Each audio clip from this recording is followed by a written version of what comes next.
तो बुलेटिन की शुरुआत में हमने इंदौर में खराब पानी की बात की थी। गंदे पानी जिसका सैंपल 6 साल पहले भी लिया गया था। रिपब्लिक भारत पर इससे जुड़ा बड़ा खुलासा आप तक हम पहुंचा रहे हैं कि इंदौर के 59 इलाकों में पानी पीने योग्य नहीं है। प्रदूषण नियंत्रण बोर्ड की बैठक में रिपोर्ट में यह खुलासा हुआ है। 2019 की रिपोर्ट में 60 में से 59 सैंपल फेल हो गए थे और 2017-2018 में 60 सैंपल लिए गए जो कि 59 फेल हो गए थे। सत्यविजय इस वक्त हमारे साथ जुड़े हैं। सत्यविजय, मतलब 90% या यूं कहें 99% रिजल्ट ऐसा जहां पानी खराब है, उसके बाद भी वहां 6 साल बाद लोग वैसा ही या उससे गंदा पानी पीने को मजबूर हैं, लेकिन कोई कदम नहीं उठाया गया।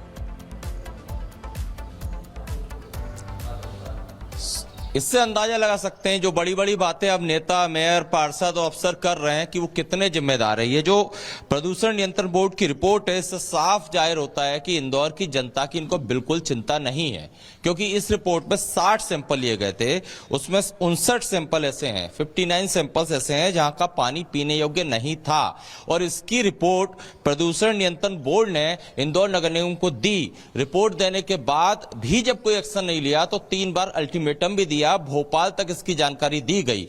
इस पूरी रिपोर्ट में अगर देखें तो इंदौर के कई इलाके हैं, भागीरथपुरा तो है ही, उसके साथ साथ उसके आसपास के इलाके और कुल 59 जगह ऐसी हैं जहां के पानी को लेकर बड़ा खुलासा हुआ है। प्रदूषण नियंत्रण बोर्ड की रिपोर्ट में साफ तौर पर जिन पानी में जिस बैक्टीरिया का जिक्र किया है, वही बैक्टीरिया अभी जो पानी भागीरथपुरा के लोग जिस पानी को पीने से बीमार हुए, जिस पानी को पीने से उनकी मौत हुई, उसी तरह के बैक्टीरिया की बात प्रदूषण नियंत्रण बोर्ड की इस रिपोर्ट में है। ये रिपोर्ट 16, 17 और 17-18 के दौरान सर्वे के बाद सैंपल जो लिए थे उसके बाद आई थी। और अब आप समझ सकते हैं नगर निगम अब भले ही नगर निगम के अफसर बैकफुट पर हों और जो नेता हैं वो उन पर चढ़ाई करते दिख रहे हैं, वो कह रहे हैं कि अफसर नहीं सुनते। हालांकि खुद बीजेपी की नेता उमा भारती ने यहाँ के महापौर समेत नेताओं को कटघरे में खड़ा किया है।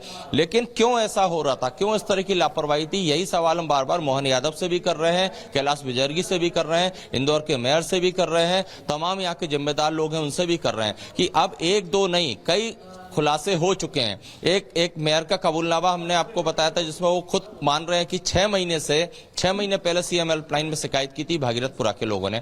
6 महीने पहले टेंडर भी निकाला गया था, उस पर भी काम नहीं हुआ। और अब ये प्रदूषण नियंत्रण बोर्ड की रिपोर्ट जो है वो चीख कर इस चीज की गवाही दे रही है कि इंदौर के जिम्मेदार लोगों को इंदौर की जनता से कोई मतलब नहीं है, कोई इंदौर के जिम्मेदार लोग गैर जिम्मेदार हैं, ये गवाही दे रही है रिपोर्ट की। कितने गैर जिम्मेदार हैं कि 14-15 लोग मौत हो गई है, जबकि कई लोग, सैकड़ों लोग अस्पताल में भर्ती, इनमें से कई ऐसे हैं जो भी आईसीयू में भर्ती हैं।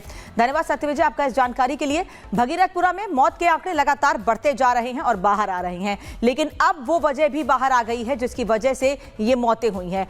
एमजीएम मेडिकल कॉलेज की जांच रिपोर्ट में खुलासा हुआ है कि जो पानी लोगों के घरों तक पहुंच रहा था उसमें ऐसे जानलेवा बैक्टीरिया मिले हैं जो आमतौर पर सीवेज में पाए जाते हैं। एक रिपोर्ट आपको दिखाते हैं इससे जुड़ी।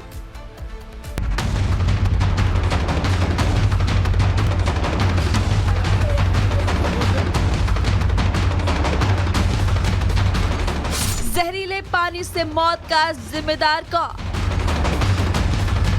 पीने के पानी में कैसे मिल गया जहर? एमजीएम कॉलेज की जांच रिपोर्ट में बड़े खुलासे।